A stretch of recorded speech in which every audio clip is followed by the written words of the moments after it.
الحمد لله نحمده ونستعينه ونستغفره ونؤمن به ونتوكل عليه ونعوذ بالله من شرور أنفسنا ومن سيئات أعمالنا من يهده الله فلا مضل له ومن يضلله فلا هادي له ونشهد أن لا إله إلا الله وحده لا شريك له ونشهد أن سيدنا وسندنا وحبيبنا وشفيعنا ومولانا محمدا عبده ورسوله.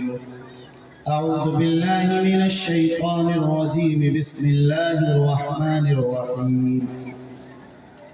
وأمر أهلك بالصلاة واصطبر عليها لا نسألك رزقا نحن نرزقك والعاقبة للتقوى. صدق الله العظيم. اسٹیج پر رونق افروز نہایت ہی معزز موقر اور محترم علماء کرام، دانشوران نظام، چمپا نگر اور اس کے اطراف سے تشریف لائے ہوئے معزز مہمانان نظام، بزرگوں، دینی بھائیوں، پردہ نشین مائیں اور بہنوں، دینی تعلیمی ملی بورڈ ضلع بھاگلپور کا یہ سالانہ عظیم الشان اجلاس ہے جو عام جلسوں سے بالکل الگ تھلگ ہے. باضابطہ،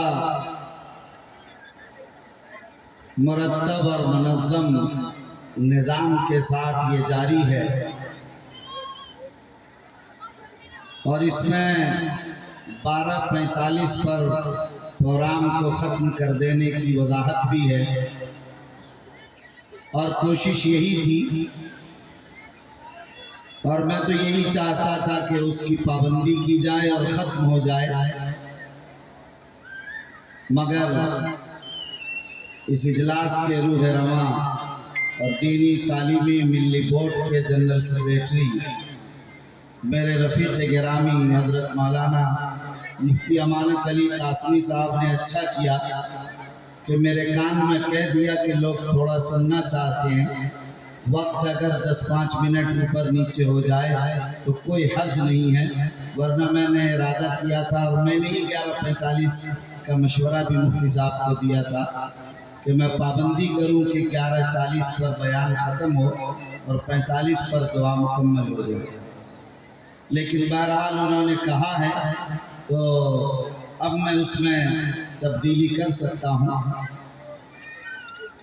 بہرحال دیکھیے، آپ حضرات نے ابھی نظام دیکھا، چیزیں دیکھی، مسائل سامنے آئے.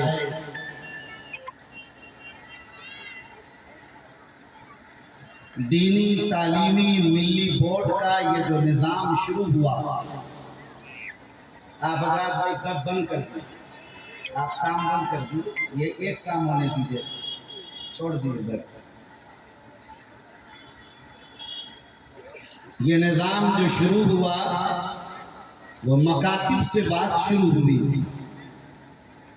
اس درد اور کڑھن سے بات کا آغاز ہوا تھا کہ جہاں دیکھا جا رہا تھا کہ بچوں کا دین خطرے میں ہے، ایمان خطرے میں ہے، کلمہ طیبہ یاد نہیں ہے، نماز و وضو کے طریقے یاد نہیں ہیں، عقائد درست نہیں ہیں، عبادات کی طرف توجہ نہیں ہے، معاملات درست نہیں ہیں. وہ مسلمان کہلاتے تو ہیں لیکن اسلام ان کی زندگی میں داخل نہیں ہے. ظاہر ہے کہ اس درد کڑھن کو دیکھ کر اس نظام کو شروع کیا گیا اور ظاہر ہے کہ اس کا علاج ایک ہی ہے اور سب سے بنیادی علاج وہ مکاتب ہی کا کہ مکاتب کا قیام عمل میں لایا جائے. یہ جو مکاتب کا نظام ہے در حقیقت ان مکاتب کے ذریعے ایمان کی حفاظت کی جاتی ہے، ایمان کا تحفظ کیا جاتا ہے، ایمان کو بچایا جاتا ہے۔ جو بچہ مکتب میں پڑھ لیتا ہے پھر وہ کبھی مرتد نہیں ہوتا ہے۔ جہاں دین کی تعلیم آ جاتی ہے، ہزاروں نہیں دنیا کے کروڑوں شیطان مل کر بھی اگر اسے گمراہ کرنا چاہے اسے گمراہ نہیں کر سکتے۔ دین کی راہوں سے کٹ کر اور صراط مستقیم سے ہٹ کر زندگی تو ہو سکتی ہے، لیکن اس کی زندگی میں ارتداد آ جائے، کفر آ جائے، یہ نہیں ہوگا۔ ایک عالم اور ایک جاہل کا یہی فرق ہے کہ وہ ایمان کی قیمت کو سمجھتا ہے۔ اسی لیے سرکار دو عالم صلی اللہ علیہ وسلم نے ارشاد فرمایا فقیہ واحد اشد علی الشیطان من الف عابد۔ ایک عالم دین کو گمراہ کرنا شیطان کے لیے 1000 عابد سے بھی زیادہ مشکل کام۔ اسی لیے آپ یہ اندازہ کیجئے کہ قادیانی آیا غلام احمد، ایک جماعت ان کے ساتھ ہوئی، علماء کی بڑی محنت، بڑی قربانیاں جو اسلام کی عظمت کے لیے خرچ کرنی تھی وہ اسلام کی حفاظت اور حمایت میں خرچ ہو گئی۔ انور شاہ کشمیری اور محمد علی منگیری جیسی عظیم شخصیات کی عظیم خدمات رد کے اندر گزر گئی اور اس بات میں نہیں لگ سکتی۔ یہ صرف اسی بنیاد پر کہ وہاں معاملہ یہ تھا کہ کانا آدمی نہ حسن ہے، نہ جمال ہے، ظاہری نہ باطنی، نہ ظاہری نہ باطنی، کچھ نہیں، ایک دنیا اس کے پیچھے لگے۔ چھوڑیے اس سے، شکیل ابن حنیف کل پیدا ہوا اسی دربھنگہ میں، ایک عام سا آدمی، ایک جماعت ان کے پیچھے چلی جا رہی ہے۔ یہ کیا چیز ہے؟ یہ غور کیا آپ نے؟ یہ صرف یہ ہے کہ ہمارے اندر ایمان کی پختگی، ایمان کی صلابت نہیں ہے، ورنہ کیا بات تھی کہ معمولی سے انسان کے پیچھے محمد رسول اللہ صلی اللہ علیہ وسلم جیسے عظیم نبی آخر الزمان ہمارے رہتے ہوئے ہم دوسری طرف چلے جائیں۔ احکام سے، تعلیمات اسلامی سے ہم ناواقف ہیں، علماء کی صحبت سے دور ہیں، بزرگوں کی صحبت سے دور ہیں۔ ہم چنی دیگرے نیست کا ایک مزاج بن چکا ہے، ہم واقف ہی نہیں، بہت واقف ہیں، ہم آگے نہیں، بہت آگے ہیں، ہمیں سیکھنا نہیں، ہم سیکھے ہوئے ہیں، ایک مزاج بن چکا ہے۔ اسی چیز نے آپ کو یہاں تک پہنچایا۔ یاد رکھیے اچھی طرح، زندگی سیکھنے کے لیے ہے، موت تک، مرتے دم تک آپ کو سیکھتے رہنا پڑے گا، چاہے وہ اپنے وقت کا ابن حجر، امام رازی، غزالی کیوں نہ ہو، انہیں بھی موت تک سیکھنے کا حکم دیا گیا۔ ہم اور آپ کیا اور کس کھیت کے مولی ہیں اور کس دن کے منتظر ہیں، ہم سیکھ چکے۔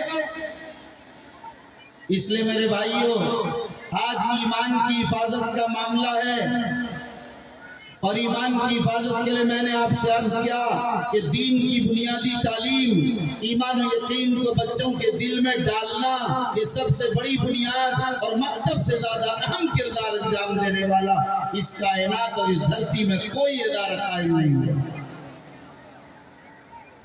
اور یہ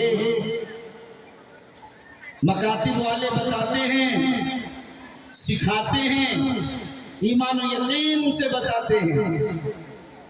آپ کو اپنی اولاد کو یہ بتانا ہوگا کہ اے میرے بیٹے، تم اس بلال حبشی کی اولاد ہو جو تپتے ہوئے ریت پر عہد عہد کا نعرہ بلند کرتے تھے، انہوں نے ارتداد اور شرک کو اختیار نہیں کیا۔ آپ کو اپنی اولاد کو یہ سمجھانا ہوگا اچھی طرح، دیکھو اس بلال نے اپنے ایمان کی حرارت پر وہ قائم رہا، انہوں نے اپنے لہو سے تپتے ہوئے ریت کو، چلچلاتی دھوپ کو، بھاری چٹان اور پتھر کو برداشت کیا کیا، لیکن اس ریت نے، اس چلچلاتی دھوپ نے، اس چٹان نے بلال کے ایمان کی حرارت کو برودت میں تبدیل نہیں کر سکے۔ آپ کو بتانا ہوگا میری بیٹیاں، تم اس سمیہ کی اولاد ہو کہ جس سمیہ نے 2 ٹکڑے تو ہونا گوارا کیا مگر ایمان کا سودا نہیں کیا، ایمان کو نہیں چھوڑا، ایمان کو نہیں چھوڑا بلکہ اس پر قائم رہی۔ ابو جہل نے کہا کہ سمیہ 2 ٹکڑے 2 لخت تمہیں کر دیے جائیں گے، ایک بار کہہ دو کہ اللہ ایک نہیں، ہم محمد کو نہیں مانتے ہیں۔ لیکن سمیہ نے کہا کہ تم جان کی دھمکی دیتے ہو ابو جہل، 1 جان کی 1000 جانیں اگر خدا مجھے دے، اور 1000 جانوں کو اللہ کی راہ میں اگر مجھے قربان کرنا پڑے تو سمیہ 1000 جانوں کو قربان کر دے گی مگر ایمان کا سودا نہیں کر سکتی۔ میرے بھائیوں، یہ بات ذہن میں رکھنی چاہیے کہ ہماری ذمہ داری نہیں، ہم پر فرض ہے، فرض اپنی اولاد کی تعلیم و تربیت، اس کو ایمان و یقین کی راہ پر ڈالنا۔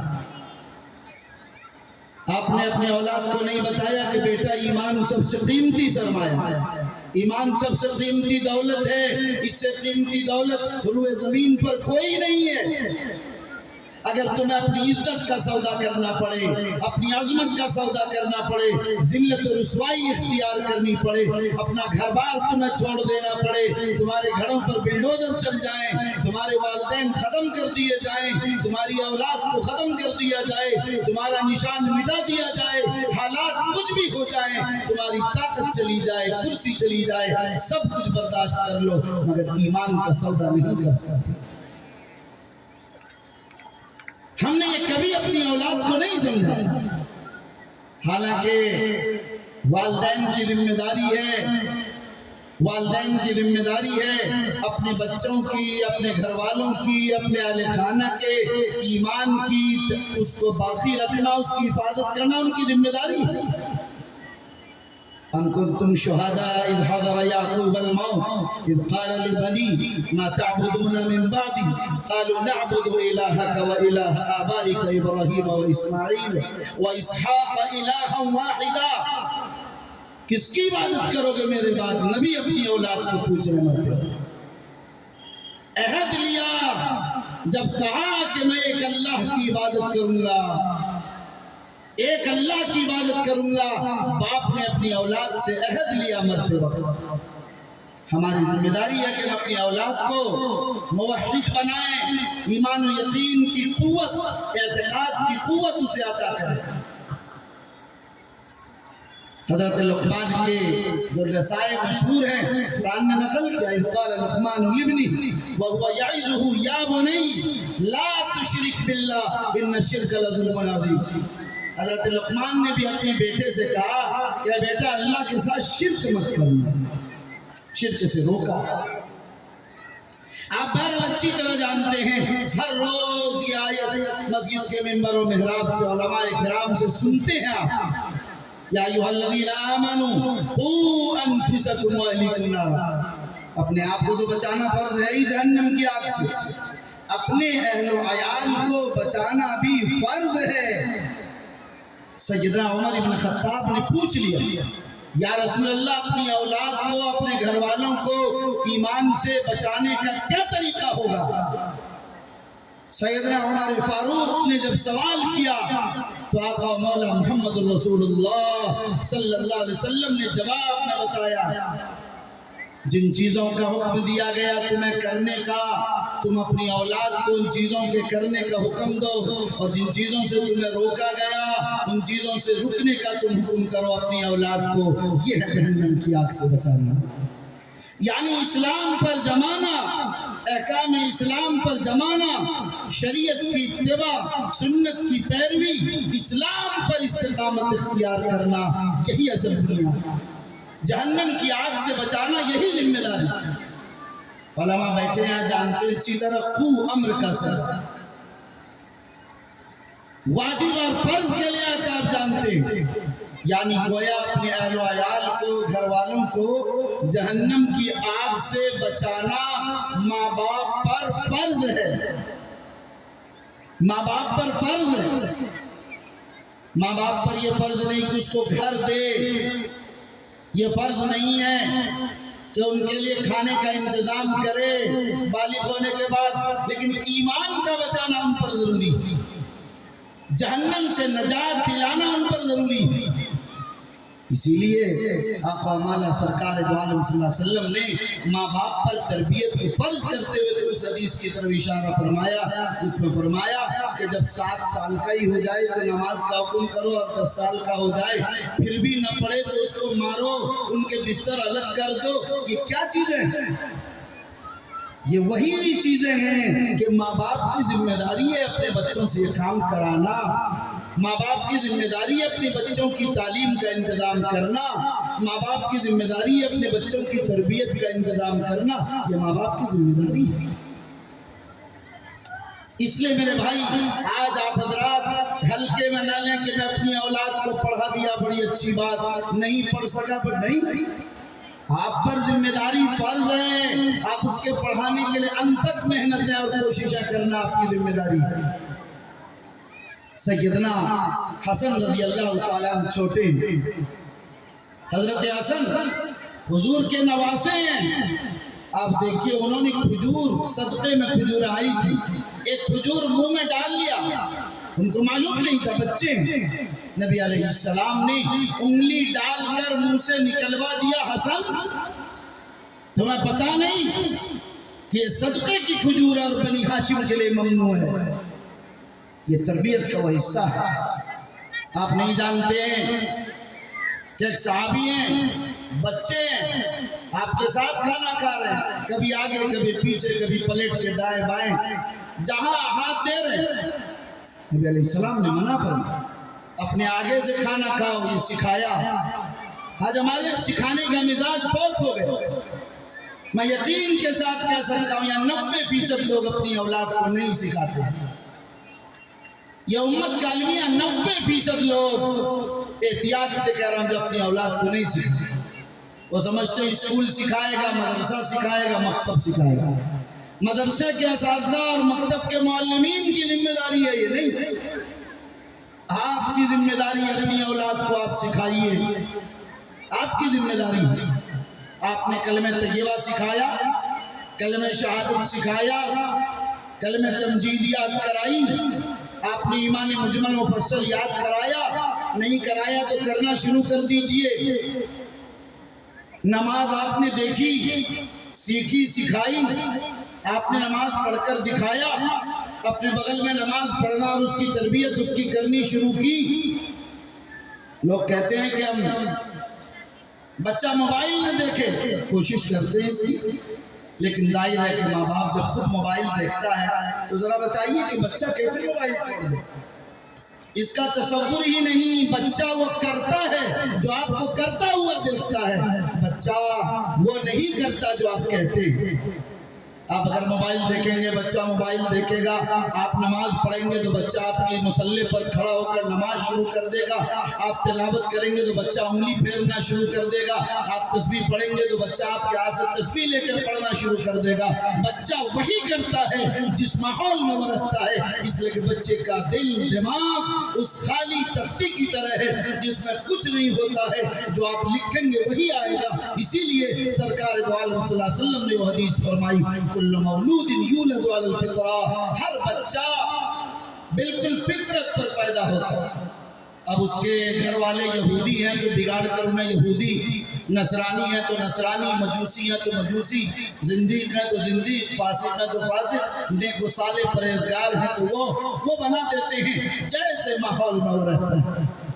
اس لیے میرے بھائی آپ کی ذمہ داری ہے کہ جو بچہ فطرت انسانی پر اور فطرت سلیم پر اور راہ استقامت پر پیدا ہوا ہے، آپ اس کو باقی رکھیں۔ اگر وہ بگڑا گویا آپ نے بگاڑا، اگر وہ بگڑا گویا آپ کے ماحول نے بگاڑا، اگر وہ بگڑا گویا آپ نے تربیت نہیں کی، اگر وہ بگڑ کر جہنم کی راہ پر چل پڑا گویا آپ نے اپنی اولاد کو جہنم سے بچانے کی جو ذمہ داری تھی، جو فریضہ آپ پر اللہ نے عائد کیا تھا اور فرض کیا تھا، آپ نے اس فریضے کی تکمیل نہیں کی ہے۔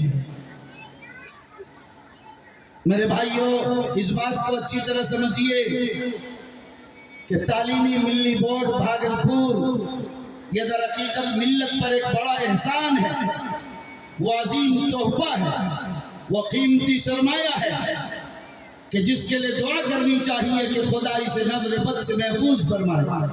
آپ جانتے ہیں کہ میں صرف بہار اور ملک بھر میں نہیں بلکہ بیرون ممالک میرے مسلسل اسفار رہتے ہیں، لیکن میں آپ کو یقین کے ساتھ بتا رہا ہوں کہ جس منظم نظام کے ساتھ تعلیمی ملی بورڈ کا تعارف میں نے پڑھا اور جتنی تفصیلات میں نے دیکھی اور جتنی قلیل مدت میں اس کی ترقیات دیکھ رہا اور محسوس کر رہا ہوں، اندازہ ہوتا ہے کہ اللہ کی نصرت اور غیبی مدد اس کے ساتھ ہو رہی ہے۔ مکاتب کا قائم کرنا اور 700 بچوں کو مکاتب میں چند سالوں میں داخل کر دینا یہ کوئی آسان بات نہیں۔ 20 اور 30 سال ایک نسل کی خدمت ہو جاتی محنت تو 700 بچے کے مکاتب نہیں تیار ہو پاتا، اور مکاتب سے نکل کر اسکول کے بچوں اور بچیوں کا انتظام، لائبریری میں مطالعے کا انتظام، کوچنگ کے انتظامات اور رفاہی اور امدادی کاموں، غریبوں، یتیموں، بیواؤں کا انتظام، اور مختلف مرحلوں میں جیسے ایوارڈ کا بھی سلسلہ اور اس طرح کی جتنی چیزیں آ رہی ہیں سامنے آپ دیکھ رہے ہیں کہ مختلف محاذوں، مختلف میدانوں، مختلف راہوں پر ان نوجوانوں کی فکر اور تعلیمی ملی بورڈ کے تمام اصحاب کا ذہن و دماغ اس طرف چل رہا ہے کہ کس طرح سے ہم ملت کی بھلائی کا کام کر سکیں، جو ایک وارث نبی، ایک عالم دین کی ذمہ داری ہے۔ اس ذمہ داری کو لے کر ایسا لگتا ہے کہ جیسے وہ برپا کیے گئے اور پوری قوت کے ساتھ جو محسوس کر رہے ہیں اس کو انجام دے رہے ہیں۔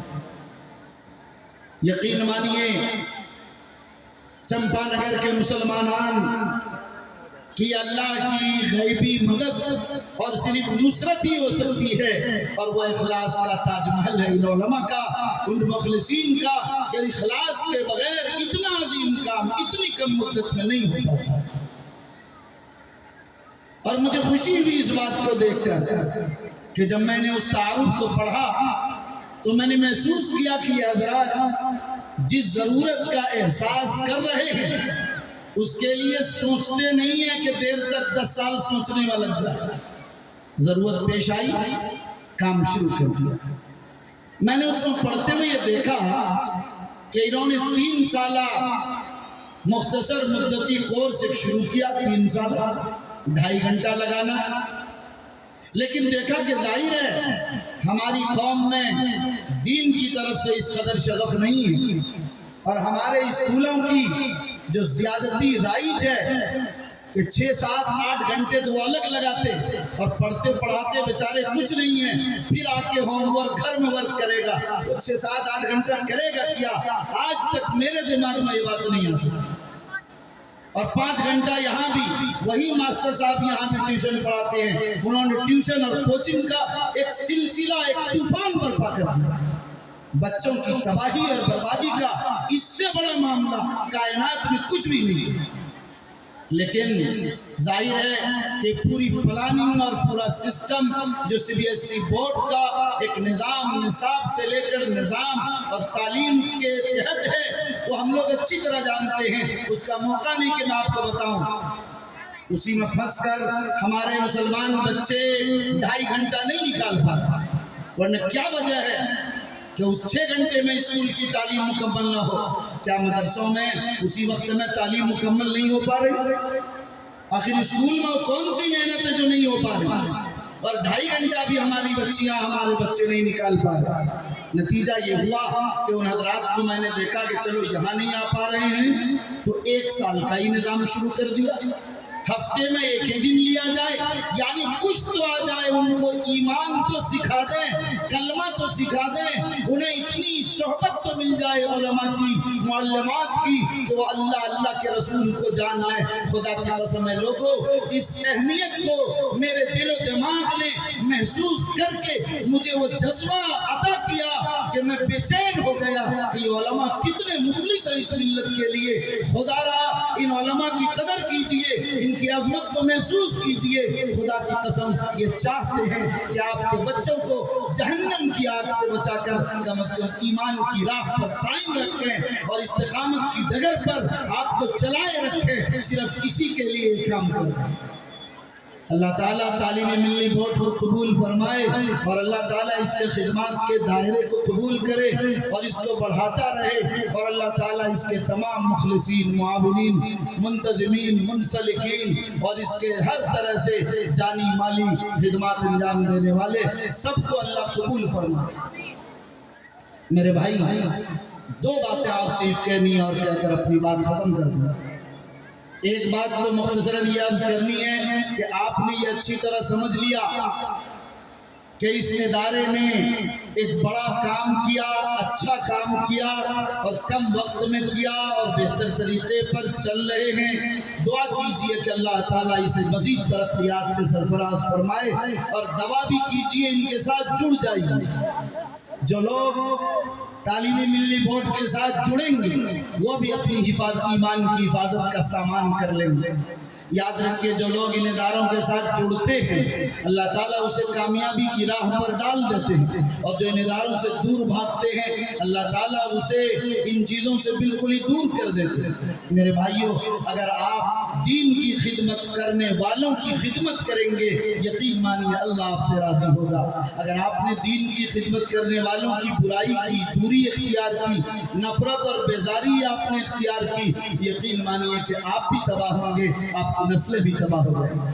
مجھ سے لوگ کہتے ہیں کہ حضرت دعا کر دیجئے میرا بچہ حافظ قرآن ہو جائے، میں اپنے بچے کو عالم بنانا چاہتا ہوں۔ میں کہتا ہوں کہ آپ بنانا چاہتے ہیں، صرف دعا کرانا چاہتے ہیں، بنانا چاہتے ہیں۔ میں نے کہا ماں باپ دونوں مل کر تہجد کے وقت ان کے لیے دعا کیجئے، اپنے بچے کے لیے خود اللہ بنائے گا۔ اور دوسرا کام یہ کیجئے کہ علماء کی جوتیاں سیدھی کیجئے، بزرگوں کی صحبت اختیار کیجئے، ان کو ہدیہ دیجئے، ان کا احترام کیجئے، ان کی عظمت دل میں جگہ میں بیٹھائیے دل میں، اور ان کا احترام اور تقدس کیجئے۔ ان مکاتب اور مدارس اور دینی اداروں کی قدردانی کیجئے۔ اگر آپ نے یہ کام کیا تو دنیا کی کوئی طاقت آپ کی اولاد کو علم سے نہیں روک سکتی، آپ کا بچہ حافظ اور عالم بن جائے گا۔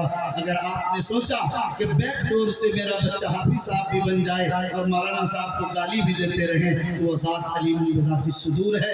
آپ کے بچے کسی بھی حال میں یاد رکھیے عالم یا حافظ نہیں بن سکتے ہیں، اس لیے ضرورت اس بات کی ہے کہ آپ علماء کی صلاح کی خدمت کریں، آپ ان بزرگوں کی عقیدت اپنے دل میں بیٹھائیں، دین کی محبت جنہوں نے پیدا کی، یقین مانیے کہ اللہ تعالیٰ نے اسے کامیابی کی راہ پر ڈالا۔ اس لیے میرے بھائیوں، آپ یقین مانیے کہ یہ ادارے بڑے کامیاب ہیں اور بڑی عظیم خدمات انجام دے رہے ہیں۔ ایسے مشکل حالات میں یہ ادارے کھڑے ہوئے ہیں۔ یہ پورے بہار کی سرزمین کے لیے ایک نمونہ ہے، ایک آئیڈیل ہے۔ میں یہاں گزارش کروں گا کہ جو لوگ لائیو کر رہے ہیں یا یہ باتیں جو سنیں گے اس ریکارڈ کے بعد، ان تمام لوگوں کے لیے یہ میں پیغام دینا چاہتا ہوں کہ صرف بہار نہیں، پورے ملک کے لیے ایک آئیڈیل ہے۔ اسی انداز کی چیزیں قائم کریں، جو ضرورت محسوس کریں، وہاں کے علماء، وہاں کے لوگ مل کر اپنے اپنے علاقے میں اگر اس انداز کی خدمات انجام دینے کی سعی کریں تو میں سمجھتا ہوں کہ یہ بڑی تبدیلی لانے والی ہوگی اور بڑی مثبت تبدیلی اس کے ذریعے سے آئے گی، اور انشاءاللہ اس کے ذریعے سے بڑا کام انجام پائے گا۔ اسی لیے میرے بھائیوں، میں آپ حضرات سے ایک بار صرف یہی درخواست کروں گا کہ آپ حضرات اس کی قدر کریں، اس کی عظمت کو دل میں جگہ دیں، اور اس طرح کے پروگراموں کو اور جتنا منظم پروگرام ہو رہا ہے اس کے ساتھ جڑ جائیں۔ آپ کے جڑنے سے آپ کی کامیابی دنیا کی بھی ہے اور آپ کی آخرت کی بھی کامیابی ہے۔ دنیا میں بھی عزت ہوگی، سرخروئی ہوگی، اور آخرت میں بھی عزت و سرخروئی ہاتھ آئے گی۔